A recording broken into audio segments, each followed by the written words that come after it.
हां लक्षात येते. आता आपण मागच्या लेक्चरला काय बघितलं होतं, मेल मर्ज ऑप्शन बघितला होता. कोणता ऑप्शन बघितला होता? Mail merge. पण त्यामध्ये काय केलं होतं आपण, नवीन लेटर लिहिलं, आणखीन ते लेटर किती 4-5 ॲड्रेसवरती पाठवलं होतं ना, बरोबर आहे. पण तेव्हा आपण एक लिस्ट बनवली होती बघा, ॲड्रेसची लिस्ट. समजा आपले जे ब्रँच मॅनेजर आहेत, त्या ब्रँच मॅनेजरच्या ॲड्रेसची आपण एक लिस्ट तयार केली होती. आणि ती लिस्ट कुठे सेव्ह केली होती? डी ड्राईव्हमध्ये मोरे नावाच्या फोल्डरमध्ये, म्हणजे आपलं जो आडनाव आहे ना, त्या आडनावाच्या फोल्डरमध्ये सेव्ह केली होती. आणि त्या फाईलला नाव काय दिलं होतं? ब्रँच ॲड्रेस करून नाव दिलं होतं. समजलं ना का नाव दिलं होतं? Branch address. आता समजा 15 दिवसांनी आपल्याला अजून एक नवीन लेटर पाठवायचं आहे. आता आपण पहिलं लेटर कोणतं पाठवलं होतं? इन्व्हिटेशन फॉर मीटिंग पाठवलं होतं ना. समजा 15 दिवसांनी आपल्याला दुसरं एखादं लेटर पाठवायचं आहे, की आपली एखादी पार्टी आहे किंवा दुसरा कोणताही फंक्शन आहे. काय लिहिलं आहे? इन्व्हिटेशन फॉर पार्टीसाठी. समजा आपल्याला इन्व्हिटेशन लेटर पाठवायचं आहे. कशासाठी? पार्टीसाठी इन्व्हिटेशन लेटर पाठवायचं आहे. पण ते कोणाला पाठवायचं आहे? तर जे आपले पहिले ॲड्रेस होते ना, आपण किती ब्रँच मॅनेजरची नावं सेव्ह करून ठेवले बघा, 3 नावं, त्याच ॲड्रेसवरती पाठवायचं आहे. समजलं काय बोलतोय? आपण जे 3 ॲड्रेस लिहून सेव्ह केले होते ना, त्याच ॲड्रेसवरती आपल्याला अजून एक लेटर पाठवायचं आहे. लेटर अलग आहे, फक्त पाठवायचं आहे त्याच ॲड्रेसवरती. मग आता आपण पुन्हा ती नावं लिहित बसणार का? नाही. पुन्हा नावं लिहित बसणार का? नाही लिहिणार. का नाही लिहिणार? कारण का ते आपण एक लिस्ट सेव्ह केले. कोणती लिस्ट सेव्ह केले?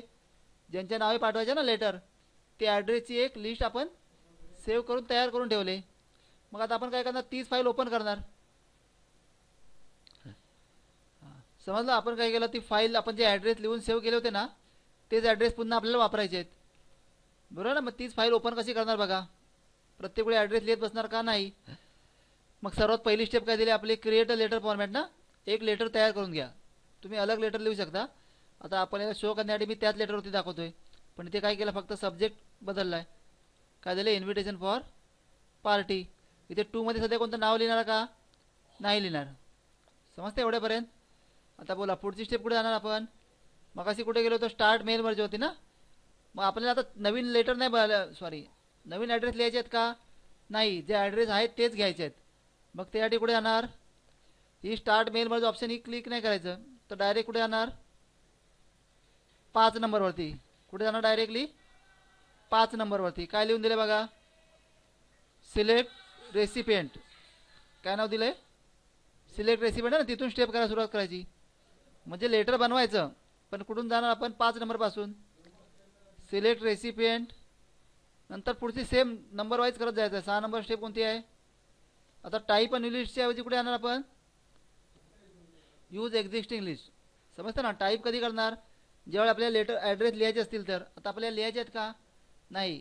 मग जे ॲड्रेस आहेत ना, तेच ॲड्रेसला ओपन करायचं आहे. मग त्यासाठी कुठे जाणार आपण? यूज एक्झिस्टिंग लिस्ट, म्हणजे पहिली लिस्ट ओपन करायची आहे. आता ओपन करताना आपल्याला माहीत पाहिजे की आपण फाईल सेव्ह कुठे केली होती.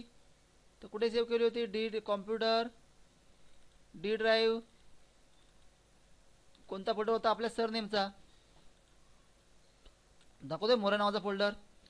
आता त्याच्यामध्ये दिसते ही फाईल. कळलं ना? ही फाईल सेव्ह केली ना ब्रँच ॲड्रेस म्हणून. जे नावाची फाईल असेल ती फाईल ओपन करायची. ओपन केली इथून फाईल. कळलं एवढ्यापर्यंत? ती फाईल सिलेक्ट करून काय केलं आपण? ओपन केलं. हॅलो. आता कर्सर कुठे ठेवायचं आहे? 2च्या नंतर क्लिक करायचं आहे. नंतर कुठे जाणार आपण? Insert merge field. इथे क्लिक करणार का डायरेक्टली? नाही. तर कुठे क्लिक करायला सांगितलं? ॲरोवरती. दाखवतो आले ही फाईल. पुन्हा फर्स्ट नेम घेतलं, इथून स्पेस द्यायची आहे. नंतर मिडल नेम, पुन्हा स्पेस देऊन काय घेतलं? Last name. हॅलो. इंटर करून खाली आलो समजा. पुढे काय घेतलं आहे? Address line 1. नंतर काय घेणार इथून? Zip code. कळलं एवढ्यापर्यंत? समजतं ना? आता आपला ॲड्रेस लिहित बसणार का आता?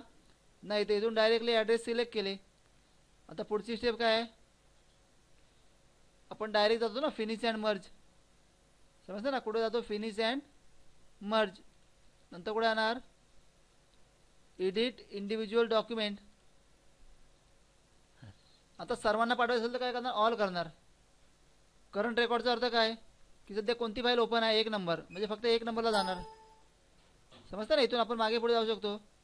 आणि फ्रॉमचा अर्थ काय?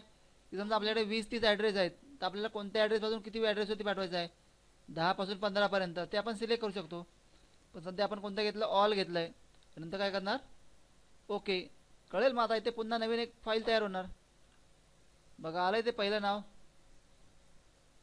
दाखवतंय, दुसरं नाव इथे तेच, आणखी तिसरं नाव. कळालं?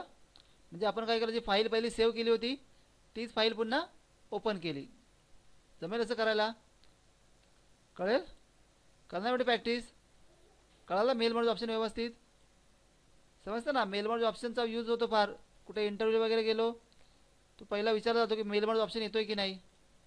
करणार प्रॅक्टिस, व्यवस्थित प्रॅक्टिस करून ठेवायची. करा एवढी प्रॅक्टिस.